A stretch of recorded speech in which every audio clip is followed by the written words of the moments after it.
হ্যাঁ, আসসালামু আলাইকুম। সকাল থেকে হচ্ছে অনেক পরিমাণ ব্যস্ত, এই জন্য কোনো ভিডিও নাই। আর ঘর দেওয়ার কী কষ্ট, যে ঘর দিছে সে বোঝে। এই দেখেন যে গদের মাটিগুলো যাতে নিচে পড়ে না যায়, যে আগের পড়ে গেছে, এগুলো ঢালাই ভিতরে সিসি ঢালাই চলতেছে আজকে। তাছাড়া এটাগুলোতে আজকে আবার ফিনিশিং দিয়ে দিতেছি, যাতে মেন ঢালাই যেদিনকে দিব ওই দিনকে কোনো ঝামেলা না হয়, এজন্য পিঠে দিতেছি। ভিজে আছে অলরেডি। আর নিজের কাজ মিস্ত্রির থেকে নিজে বুঝে নেবেন, তাহলে হচ্ছে আপনার ঘর অনেক সুন্দর হবে।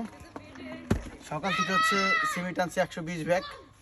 এই 120 ব্যাগ নিচেই চলে যাবে, তারপরে আরও আরও নিচেই লাগবে সিমেন্ট। সবাই হচ্ছে নিজে ধারে থেকে ভারী কাজ করবেন। দেখা যায় নিজে থাইকে এত সুন্দর করে ব্যাসটা ফিনিশিং দেওয়া হয়েছে, আর আমি না থাকলে একদম এলোমেলো হয়ে যায়। নিজে থাইকে কাজ করবেন।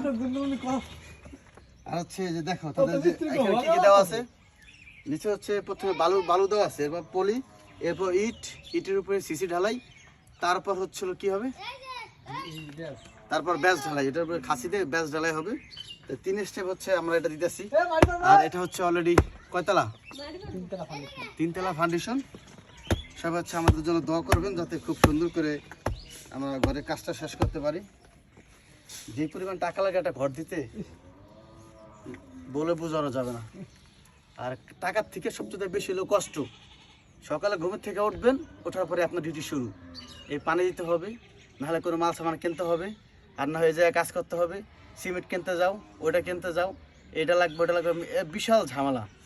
এর জন্য মনে হয় কি যেন কষ্ট, অনেক কষ্ট। একটা ঘর দেওয়া অনেক কষ্ট, যে দিছে একমাত্র সেই জানে, যে না দিছে সে বুঝবে না কি কষ্ট। একটু যে ব্যাসটা সিসি ঢালাইছে ওই পাশে দেখাও, ঢালাইটা কিরকম হয়েছে অবশ্যই তাদের কাছ থেকে জিগাও।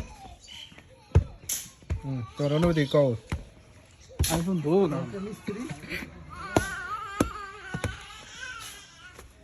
মাটি অলরেডি পিটানো শেষ, এখন হচ্ছে হলো বাকি যা আছে এগুলো হচ্ছে পানি দিয়ে ধুয়ে দিতে হবে, আর মিস্ত্রিরা সেই মাটিগুলো নিয়ে উঠাবে। আমি পিটাই ফিনিশিং করে দিতেছি। আলগা মাটিগুলো যাতে ঢালার ভিতরে না পড়ে যায়,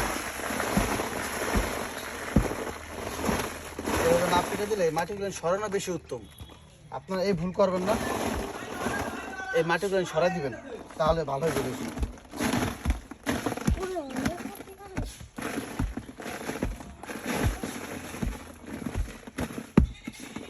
ঠিক আছে, বন্ধ করে দাও।